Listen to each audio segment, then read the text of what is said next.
Hello everyone. Welcome to Guidify. In this video, I'll show you how to hide your currently playing status on Steam. Let's get started. Open Steam. Click your profile name. Select View My Profile. Click Edit Profile. Open the Privacy Settings tab. Find My Profile. Set it to Private. Now find Game Details. Set it to Private. This hides the game you're currently playing. It also hides your game activity from other users.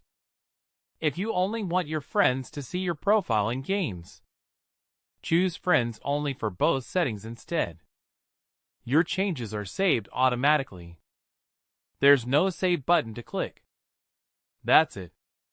Your currently playing status is now hidden on Steam. If this video helped you, don't forget to like the video. Subscribe to Guidify for more simple tech tutorials. Thanks for watching.